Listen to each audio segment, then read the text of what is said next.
மாண்புமிகு பேரவைத் தலைவர் அவர்களே, நான் கேட்டுக்கொள்வதெல்லாம் நீங்க இந்த மின்வெட்டு பிரச்சனையால தமிழ்நாட்டை இருட்டாக்கி முதலீடுகளை கோட்டை விட்டுறாதீங்கன்னு தான் உங்களை எல்லாம் கேட்டுக்கொள்கின்றேன். அது மாதிரி நம்முடைய மின்சாரத்துறை அமைச்சர் 2 நாட்கள் பொறுமையா இருங்க, 2 நாட்கள் பொறுமையா இருங்கன்னு சொல்லும்போது எனக்கு அடுத்த 2 நாட்களுக்கு தமிழ்நாட்டில் மின்சாரம் இருக்குமா இல்லையா, இல்லை நாங்கள் எல்லாமே பொறுமையா இருக்கணும்னு அதை சிம்பாலிக்கா சொல்றாரா அப்படிங்கிற சந்தேகம் எனக்கு இருக்கு. இன்னைக்கு எங்க பார்த்தாலும் அறிவிக்கப்படாத ஒரு மின்வெட்டாக இருக்கு. குடும்பங்கள்லாம் குழந்தைங்களை கூப்பிட்டு வந்து சாலை மறியலில் ஈடுபட்டு இருக்கிறாங்க. சில நாட்களுக்கு முன்பு எங்களுடைய திராவிட முன்னேற்ற கழகத்தின் சார்பாக ஒரு பொதுக்கூட்டம் அம்பத்தூர்ல ஒரு பொதுக்கூட்டம் ஏற்பாடு பண்ணியிருந்தோம். அங்க எங்களுடைய முன்னாள் அமைச்சர் இப்போ சட்டமன்ற உறுப்பினர் அண்ணன் தங்கம் தென்னரசு அவர்கள் சிறப்பு பேச்சாளராக போயிருந்தார். அவர் பேச ஆரம்பிச்சோடனே கரண்ட் கட் ஆயிடுச்சு. 30 நிமிஷம் வரைக்கும் காத்திருந்து நாங்க என்ன பண்ணிட்டோம், பொதுக்கூட்டத்தை அரசுக்கு எதிரான ஒரு ஆர்ப்பாட்டமா மாத்தி, கரண்டே வரல, ஆர்ப்பாட்டமா நடத்தி முடிச்சிட்டோம். அது மட்டும் இல்லை, இன்னைக்கு தமிழ்நாட்டில் பல்வேறு இடங்கள்ல, திருவண்ணாமலையில கிரிவல பாதையில மக்கள் போறப்போ தினசரி பவர் கட் பண்றாங்க. அவங்களுடைய பாதுகாப்பை இன்னைக்கு ஒரு மிகப்பெரிய ஒரு கேள்விக்குறியா ஆக்கி வச்சிருக்கு இந்த அரசு. செங்கல்பட்டு அருகே சூனாம்பேடுல கருப்பாயி அப்படிங்கிற 75 வயது மூதாட்டி, அவங்க உடம்பு சரியில்லை, வீட்டுல வெண்டிலேட்டர் சப்போர்ட்ல இருந்தப்போ பவர் கட் ஏற்பட்டு மூச்சு திணறி இறந்து போயிட்டாங்க. பவர் இல்லைன்னு தொகுதி எம்எல்ஏ போய் கேட்கலான்னு பார்த்தா எம்எல்ஏ யாருன்னு மக்களுக்கு தெரியல. நிறைய பேருக்கு இங்க இருக்கக்கூடிய எல்லாம், நான் தவறா சொல்ல, எல்லாமே புதுமுகங்கள். நமக்கே பாரு வெளில பார்க்கும்போது இவர் எம்எல்ஏவா இல்லையா அப்படின்னு தெரியல, உள்ள வந்தாதான் தெரியுது. முன்னெல்லாம் புயல் மழை நேரத்துல ஸ்கூலுக்கு லீவ் விடுவாங்க. ஆனா இந்த ஆட்சி அமைஞ்ச பிறகுதான் முதல் முறையா கரண்ட் இல்லைன்னு ஸ்கூல்ஸ்க்கு லீவ் விட ஆரம்பிச்சிருக்காங்க. சென்னை, பெரம்பூர் மற்றும் வியாசர்பாடியில கடந்த ஜூன் 9ஆம் தேதி அன்னைக்கு 4 தனியார் பள்ளிகளுக்கு கரண்ட் இல்லைன்னு லீவ் விட்டாங்க.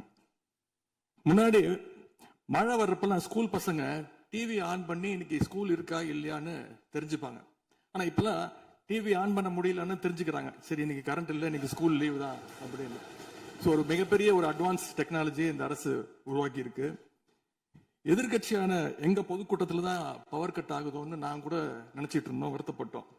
ஆனா அமைச்சரவையில இடம்பெற்றிருக்கக்கூடிய விடுதலை சிறுத்தைகள் கட்சியுடைய தலைவரான அண்ணன் திரு தொல் திருமாவளவன் அவர்களும் பவர் கட்ல பாதிக்கப்பட்டிருக்கிறார். விடுதலை சிறுத்தைகள் கட்சியுடைய தலைமையகத்துக்கு முன்னாள் ஒன்றிய அமைச்சர் முன்னாள் அமைச்சர் அண்ணன் ப சிதம்பரம் அவர்கள் போயிருக்காரு. ஒரு உள்ள போனோடனே கரண்ட் கட் ஆயிடுச்சு. கிட்டத்தட்ட 1 மணி நேரம் 2 பேரும் இருட்டிலே உட்காந்து பேசியிருக்கிறாங்க. கரண்ட் வருமா வராதான்னு, ஏசி ஓடல, வேர்த்து கொட்டி 2 பேரும் பேசிட்டு இருந்திருக்காங்கன்னு அண்ணன் திருமா அவர்களே பதிவு போட்டிருக்கிறார். இந்த ஆட்சியில தமிழ்நாட்டுடைய தலைநகரத்துக்கு இதுதான் நிலைமை. பவர்ல ஷேரிங் கொடுத்த ஆளுங்கட்சியால அவங்க அமைச்சரவையில் இருக்கக்கூடிய கட்சியுடைய அலுவலகத்துக்கு பவர் கொடுக்க முடியாம இன்னைக்கு தடுமாறிட்டு இருக்கிறாங்க. ஏன் இன்னும் சொல்ல போனா 2 நாளைக்கு முன்னாடி ஆளுங்கட்சியோட ஹெட் ஆபீஸ்லயே கரண்ட் கட் ஆயிடுச்சு. அப்போ அங்க வந்தவங்க எல்லாம் ஆளுங்கட்சியா இருந்தும் பனையூர்லயே பவர் இல்லையேன்னு புலம்பிட்டு போனதாக தகவல் வந்திருக்கு. ஆக மொத்தம் இன்னைக்கு தமிழ்நாடு லிட்டரலா ஒரு இருட்டுல மூழ்கி கிடக்குது. மின்வெட்டால இன்னைக்கு பல நிறுவனங்கள் முடங்கி போயிருக்கு. குறிப்பா எம்எஸ்எம்இன்னு சொல்லப்படுற குறு சிறு நிறுவனங்கள் எல்லாம் என்ன பண்றதுன்னு தெரியாம புலம்பிட்டு இருக்கிறாங்க. ஏற்கனவே மேட்டூர்ல ஜூன் 12ஆம் தேதி நீங்க தண்ணி திறந்து விட்டுருக்கணும், திறந்து விடல. மின்வெட்டால மோட்டார் பம்ப் செட்டு மூலமும் விவசாயம் பண்ண முடியலன்னு விவசாயிகள் இன்னைக்கு போராடிட்டு இருக்கிறாங்க. மின்வெட்டுக்கு ஒவ்வொரு நாளும் ஒவ்வொரு விளக்கத்தை இந்த அரசு சார்பாக கொடுத்துட்டு இருக்கிறீங்க. லோடு அதிகமா இருக்குன்னு சொன்னாங்க. இன்னும் ஒரு படி மேல போய் இன்னைக்கு ஃபியூஸ் கேரியர் எடுத்துட்டு போயிடுறாங்கன்னு சொல்லிட்டு இருக்கிறாங்க. இப்படி சொன்னதும் இந்த ஆட்சிக்கு வெளியில இருந்து ஆதரவு கொடுக்கக்கூடிய மார்க்சிஸ்ட் கம்யூனிஸ்ட் கட்சியை சேர்ந்த எழுத்தாளர் திரு ஆதவன் தீட்சணை அவர்கள் ஒரு பதிவு போட்டிருக்கிறார். என்ன தெரியுமா எழுதியிருக்கிறாரு, கேரியரின் உச்சத்தில் ஆரம்பித்து டிஃபன் கேரியர்ல போய் நின்று இன்னைக்கு ஃபியூஸ் கேரியர்ல முடிந்திருக்கக்கூடிய ஆட்சி அப்படின்னு திரு ஆதவன் தீட்சணை எழுத்தாளர், மார்க்சிஸ்ட் கம்யூனிஸ்ட் கட்சி அவர் சேர்ந்தவர் பதிவு போட்டிருக்கிறார். பவர் கட்டுக்கு இவங்க சொல்ற காரணங்கள் எதையுமே மக்கள் ஏத்துக்கலன்னு தெரிஞ்சதும் இவங்களோட வழக்கமான ஒரு ஆயுதத்தை கையில் எடுத்துட்டாங்க. என்ன தெரியுமா அது ஆயுதம்? எல்லாத்துக்கும் திமுக தான் காரணம் அப்படின்னு சொல்றது. இப்ப பவர் கட்டுக்கும் திமுக தான் காரணம்னு சொல்ல ஆரம்பிச்சுட்டாங்க. இப்படி பழி போடுறதுல காட்டுற வேகத்தை பவரை மீண்டும் கொண்டு வரதுல காட்டினா கொஞ்சம் சிறப்பா இருக்கும். எங்க ஆட்சியில ஏற்படாத மின்வெட்டு இந்த ஆட்சியில தொடர்ந்து இவ்வளவு அதிகமாக ஏற்பட என்ன காரணம்? அரசுடைய நிர்வாக திறமையின்மையா, இல்ல உண்மையிலே ஏதாவது டெக்னிக்கல் இஷ்யூஸ் இருக்கா? அப்படி ஏதாவது இருந்தா அதை தீர்க்க இந்த அரசுக்கு இன்னும் எத்தனை நாள் தேவைப்படும்? இந்த நிலைமை தொடராம இருக்க என்ன நடவடிக்கை எடுக்க போறீங்கன்னு முதலமைச்சர் அவர்கள் தன்னுடைய பதிலுரையில சொல்லணும். ஒரே ஒரு ஆறுதல், ஒரே ஒரு மகிழ்ச்சியான செய்தி என்னன்னா, ஆளுநர் உரையின் பொழுது சட்டமன்றத்தில் பவர் கட் ஆகல. அதுக்கு இந்த அரசை பாராட்டலாம்னு நான் நினைச்சேன். அப்படி நினைக்கும் போது பாத்தீங்கன்னா சட்டசபை நிகழ்ச்சியை லைவ்ல கட் பண்ணிட்டாங்க. இன்னைக்கு லைவ்ல வந்துட்டு இருக்கா அப்படின்னு எனக்கு தெரியல, கொடுத்திருக்கிறதா சொன்னாங்க. பண்பு பேரவைத் தலைவர் அவர்களே, எங்களுடைய திராவிட மாடல் ஆட்சி நடந்தப்போ 5 வருஷமும் நாங்க குறுவை சாகுபடிக்காக மேட்டூர்ல இருந்து சொன்ன தேதியில தண்ணீர் திறந்து விட்டுருக்கிறோம். ஆனா புதிய அரசு ஆட்சிக்கு வந்திருக்கக்கூடிய இந்த சமயத்துல மேட்டூர் அணையில நீர் திறக்கிற அளவுக்கு அங்க தண்ணீர் இல்லை. குறிப்பா ஜூன் மாசத்துல 9.91 டிஎம்சி தண்ணீரை தமிழ்நாட்டுக்கு திறந்து விடணும்னு காவிரி நதிநீர் மேலாண்மை ஆணையம் கர்நாடகாவுக்கு உத்தரவு போட்டது. ஆனா இந்த நிமிஷம் வரைக்கும் அந்த உத்தரவை கர்நாடகா நிறைவேற்றல. அதை நிறைவேற்ற முதலமைச்சர் என்ன செய்ய போறாருன்னு பதிலுரையில சொல்லணும். அதேபோல் டெல்டாவில் 6 லட்சம் ஹெக்டேர் அளவுக்கு குறுவை சீசன்ல குறுவை சாகுபடி ஆகும். இந்த முறை மேட்டூர் அணையில தண்ணீர் திறக்காதனால அரசு அறிவிச்சிருக்கக்கூடிய குறுவை சிறப்பு தொகுப்பு ஸ்பெஷல் பேக்கேஜ் 134 கோடி ரூபாய்க்கு அறிவிச்சிருக்கிறீங்க. அது பத்தலன்னு இன்னைக்கு விவசாயிகள் போராடிட்டு இருக்கிறாங்க. சிறப்பு தொகுப்பு கஷ்டத்தை போக்காது, உரிய நிவாரணத்தை விரைவா அறிவிக்கணும்னு விவசாயிகள் எல்லாம் போராடிட்டு இருக்கிறாங்க.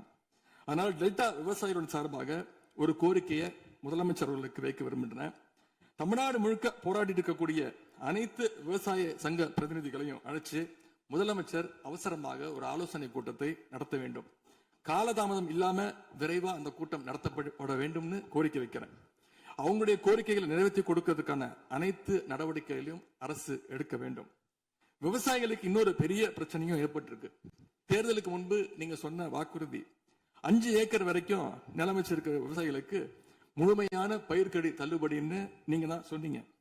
ஆனா விவசாயிகளை இன்னைக்கு சிறு குறு விவசாயிகள்னு பிரிச்சு அதுலயே நிறைய ஸ்லாப்ஸ் ஏற்படுத்தி வச்சிருக்கிறீங்க.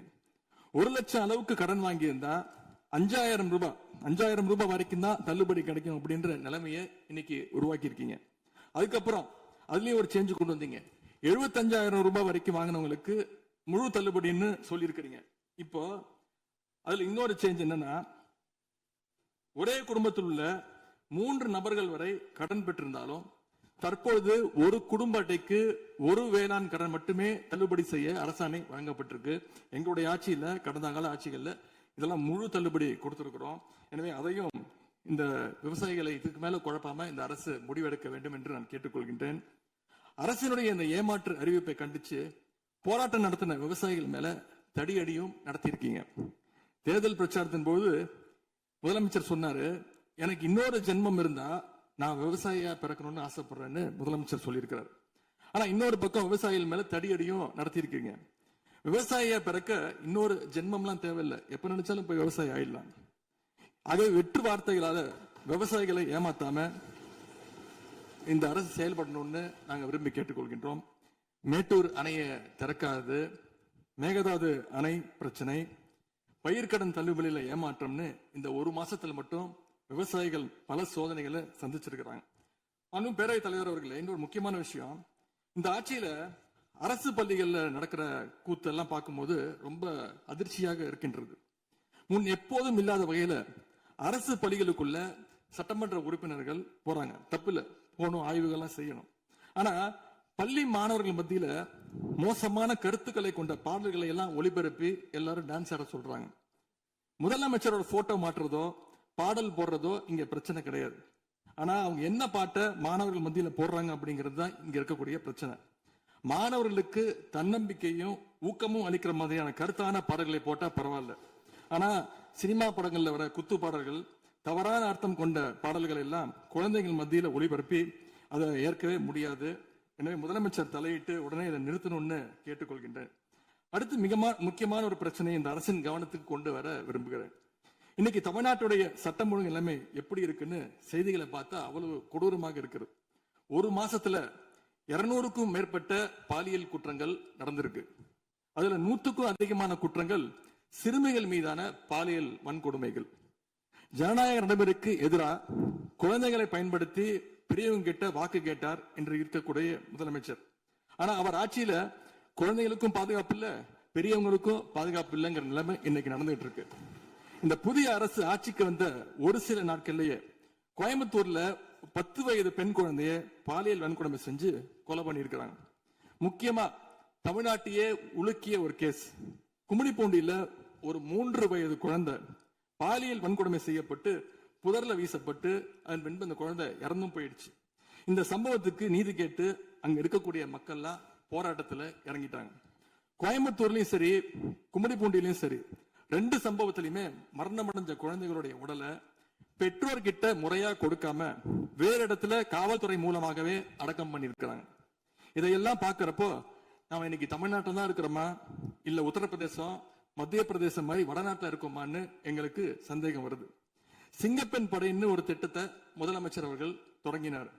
அந்த திட்டம் வந்த அடுத்த நாளே காவல்துறை சேர்ந்த ஒரு பொண்ணுக்கு 3 பேர் பாலியல் தொல்லை கொடுத்திருக்கிறாங்க. சென்னை மற்றும் சுற்றுப்புறங்கள்ல மட்டும் கடந்த ஜூன் 12ஆம் தேதி 24 மணி நேரத்துல 12 பாலியல் வன்கொடுமை கேசஸ் ரிப்போர்ட் ஆயிருக்கு. சிங்கப்பெண் படை குற்றவாளிகளை சேஸ் பண்ணுவாங்கன்னு பார்த்தா அவங்களும் கூட ரீல்ஸ் போட்டு போஸ்ட் பண்ணிட்டு இருக்காங்க. மன்னன் எவ்வழி மக்கள் அவ்வழின்னு சொல்லுவாங்க. அதை சிங்கப்பெண் படை ஃபாலோ பண்ணுதோன்னு மக்களுக்கு சந்தேகம் வந்துருச்சு. இந்த ஒரு மாசத்துல நடந்த குற்ற சம்பவங்களை எல்லாம் எடுத்து பார்த்தா பெரும்பாலான குற்றவாளிகள் ஆளுங்கட்சியை சேர்ந்தவங்களாவே இருக்கிறாங்க. இவங்க ஆட்சிக்கு வந்து தொகுதி தொகுதியா போய் தொகுதி வாரியா போய் நலத்திட்ட உதவிகள்லாம் செய்வாங்கன்னு பார்த்தா அவங்க கட்சிக்காரங்க தொகுதி வாரியா போய் பாலியல் வன்கொடுமையில ஈடுபட்டு இருக்கிறாங்க. ஆளுங்கட்சியுடைய ஆலந்தூர் பகுதி தயவுசெய்து மொத்தம் பொதுவா நீங்க பேசுவது நான் ஏற்றுக்கொள்ள முடியாது. இல்ல இல்ல சும்மா ஆதார் பாருங்க,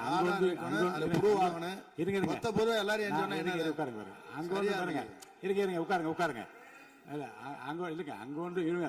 அங்கொன்றும் இங்கொன்றுமாக சில நிகழ்வுகள் நடந்திருந்து அதில் ஆளுங்கட்சி இருந்திருந்தால் கூட மாண்பு முதலமைச்சர் நடவடிக்கை எடுத்திருப்ப செய்தியில் வந்து கொண்டுதான் இருக்கு. நான் பத்திரிகைகளை பார்க்கிறேன். ஆனால் வந்து குறிப்பிட்டு இந்த இடத்தில் இந்த கட்சிக்காரர் என்று நீங்கள் பெயர் குறிப்பிட்டு பேசினா அதை ஏற்றுக்கொள்வதை எனக்கு ஆட்சேபனை இல்லை. பொதுவாக பேசுவதை தவிர்க்க வேண்டுகிறேன். ரிஃபார்ம் பண்ணிட்டு இருக்கீங்கன்னு சொல்றீங்க, பண்ணுங்க. தூத்துக்குடியில் என்ன ஆக்ஷன் எடுத்திருக்கீங்க அதை மட்டும் தெரிஞ்சுக்க விரும்புறேன். தூத்துக்குடியில் ஒரு இன்சிடென்ட் சொன்னல உங்களுடைய சட்டமன்ற உறுப்பினர், அதுக்கு மட்டும் கொஞ்சம் விளக்கம் கொடுத்தீங்கன்னா நல்லா இருக்கும். அதே போல தமிழ்நாட்டுக்கு வர வேண்டிய மிகப்பெரிய தொழில் முதலீடுகள் எல்லாம் இன்னைக்கு பக்கத்து மாநிலங்களுக்கு போகிறதாக பத்திரிகையிலையும் மேகசின்ஸ்லையும் தொடர்ந்து செய்திகள் வந்துட்டு இருக்கு. தொழில்துறை கைடன்ஸ் தமிழ்நாடு அமைப்புகள்ல முந்தைய ஆட்சியில் இருந்தக்கூடிய அதிகாரிகளை திடீர்னு மாத்தினதும் ஒரு தவறான முடிவுன்னு நாங்கள் கருதுறோம். இதனால தமிழ்நாடு பாதிக்கப்பட்டிருக்கு அப்படின்னு பத்திரிகைகளை தொடர்ந்து அறிக்கைகள்லாம் வந்துட்டு இருக்கு. இதற்கு இடையில ஆளுநர் உரையில தலைமைச் செயலாளர் தலைமையில தமிழ்நாடு இன்வெஸ்டர் ப்ரமோஷன் கமிஷன் என்ற பேர்ல ஒரு புது அமைப்பு உருவாக்கப்படும்னு அதை தெரிவிச்சிருக்கிறீங்க. அப்படின்னா இப்ப சிறப்பா செயல்பட்டு வருகின்ற கைடன்ஸ் தமிழ்நாடு அமைப்பு என்னவாகும் அப்படின்னு முதலமைச்சருடைய பதிலுரையில சொல்லணும்னு நாங்க விரும்புறோம். அன்பு பேரவைத் தலைவர் அவர்களே, இந்த அரசின் முன்னாடி இவ்வளவு பிரச்சனைகள் இருக்கு, ஏகப்பட்ட பிரச்சனைகள் இருக்கு. இதையெல்லாம் தீர்க்க முயற்சி பண்ணாம அடுத்த கட்சி ஆட்களை இழுக்கிற வேலையை தான் நீங்க எல்லாம் முழுவீச்சுல செஞ்சுட்டு இருக்கீங்க. இந்த அரசின் மீதான நம்பிக்கை வாக்கெடுப்பின் போது நான் குறிப்பிட்டு சொன்னேன், புதுமையான ஆட்சின்னு சொன்னீங்க, கடைசியில புஷ்பா பட ஆட்சியை கொடுத்திருக்கீங்கன்னு குறிப்பிட்டு பேசியிருந்தேன். அந்த அளவுக்கு குதிரை பேரம் தொடர்ந்து நடந்துகிட்டு இருக்கு. அப்படி பேசின அப்புறமாவது எதிர்க்கட்சி தலைவர்களுக்கு இந்த குதிரை பேரம் கழுதை பேரம் என்பதை பற்றி எல்லாம் பேசுவதற்கு இடமல்ல. இது ஆதாரம் இல்லாமல் எந்த பேரத்தை பற்றி பேசுவதை நான் அனுமதிக்க முடியாது. நீங்க அடுத்த இதுக்கு போலாம். 3 சீட்டர் சோஃபா, 3 சீட்டர் சோஃபா இன்னைக்கு 5 சீட்டர் சோஃபாவா அப்கிரேட் பண்ணிருக்கீங்க. ஏற்கனவே சோஃபா அனுப்பி அடுத்த கட்சி எம்எல்ஏக்கெல்லாம் இழுத்துக்கிட்டு இருந்தீங்க. இன்ஸ்டா மார்ட்ல பொருட்களை வாங்குற மாதிரி இன்ஸ்டன்டா எம்எல்ஏக்களை வாங்கிட்டு இருக்கீங்க. வாங்கி ராஜினாமா செய்ய வச்சு விட்டு இருக்கீங்க.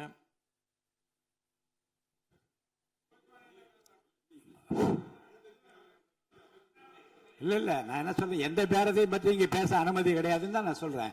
நீங்க உதாரணம் சொல்லி நீங்க திடீர்னு எடுத்த உடனே குதிரை பேரன்னு சொல்லுவது, அப்புறம் இன்னொரு பேரம் என்று சொல்லி மாண்புமிகு உறுப்பினர் வந்து சோஃபான்னு சொல்றாரு. நான் என்ன சொல்றேன்னா, எதையும் சொல்லுவதற்கு இந்த அவைக்கு உரிமை உண்டு. ஆனால் சொல்லுவதிலே உண்மை இருக்க வேண்டும். உண்மைக்கு மாறான தகவல்களுக்கு இங்க இடமில்லை. ஏன்னா அர்த்தம் இருக்குல்ல. இப்ப நீங்க ஏதோ ஒரு அர்த்தம் உள்நோக்கத்தோடு சொல்லப்படுற, நீங்க சோஃபா இந்த சோஃபா என்று சொல்வதற்கு நீங்க ஒரு உள் அர்த்தத்தோடு ஒரு வார்த்தையை சொல்லுகின்றீர்கள், நகைத்தும் கொள்ளுகிறீர்கள். அப்ப மக்கள் அதை பற்றி என்ன நினைப்பார்கள்? சற்று விளக்கமாக பாருங்க.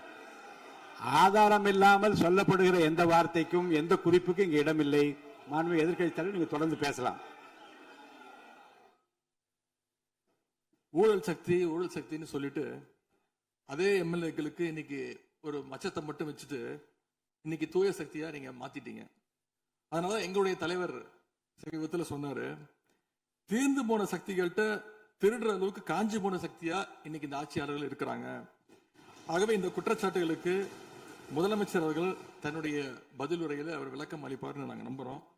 முக்கியமா இந்த ஆள் பிடிக்கிற வேலையை நிப்பாட்டிட்டு இனியாவது ஆட்சி நிர்வாகத்துல நீங்க கான்சென்ட்ரேட் பண்ணுங்கன்னு உங்களை எல்லாம் கேட்டுக்கிறேன். பேரவைத் தலைவர் அவர்களே, உங்களுடைய தேர்தல் முக்கியமான வாக்குறுதிகள், படிச்சு வேலை இல்லாத இளைஞர்கள் அவங்களுக்கு எல்லாம் 4500 ரூபாய் மாசம் 4500 ரூபாய் தருவேன்னு சொல்லியிருக்கிறீங்க. அது சீக்கிரம் 6 மாசத்துல கொடுங்க. மகளிருக்கு நீங்க சொன்ன உரிமை தொகை மாதம் 2500 ரூபாய் உரிமை தொகை, வருஷத்துக்கு 6 கேஸ் சிலிண்டர், தாய்மாமன் சீர், இதெல்லாம் 6 மாசத்துல கொடுப்பீங்கன்னு நான் நம்புறோம். எல்லாம் எப்படி கொடுக்க போறீங்க அப்படின்னு ஒரு டைம் லைனை முதலமைச்சர் தன்னுடைய பதிலுரையில சொல்லணும்னு கேட்டுக்கிறோம். அதேபோல் சட்டம் ஒழுங்கு சீர்கேடு, மின்வெட்டு, விவசாயிகள் பிரச்சனை ஆகியவற்றில் முதலமைச்சர் அவர்கள் தலையிட்டு உடனடியாக ஒரு தீர்வு காண வேண்டும். ஆளுநர் உரையில இதற்கான விளக்கம் இல்லாததால முதலமைச்சருடைய பதில் உரையாவது இதெல்லாம் இருக்கும்னு நாங்க எதிர்பார்க்கிறோம். இப்ப நான் கேட்டதுக்கெல்லாம் வழக்கம் போல பழக்க தோஷத்துல எல்லாத்துக்குமே திமுக தான் காரணம்னு எங்க மேல பழிய தூக்கி போடாம தப்பிச்சுக்காம தீர்வை நோக்கியதா முதலமைச்சருடைய பதில் இருக்கணும்னு நான் விரும்பி கேட்டுக்கொள்கின்றேன். ஆளுநர் உரையில இருமொழி கொள்கை, மாநில உரிமை, சமூக நீதி, மகளிர் முன்னேற்றம்னு திமுக சொன்னதையே ப்ளூ பிரிண்டா ஃபாலோ பண்ணி இந்த அரசுடைய கொள்கை முடிவுகளா அறிவிச்சிருக்கிறீங்க. இதை நாங்க வரவேற்கிறோம். மற்றபடி ஆளுநர் உரையில தமிழ்நாட்டுடைய வளர்ச்சிக்கான ரோடு மேப் எதுவும் இல்லைன்னு கூறிக்கொண்டு முழுக்க முதலமைச்சருடைய புகழுரையாகத்தான் இந்த ஆளுநரை அமைஞ்சிருக்குன்னு சொல்லி வாய்ப்புக்கு நன்றி கூறி விடைபெறுகின்றேன். நன்றி, வணக்கம்.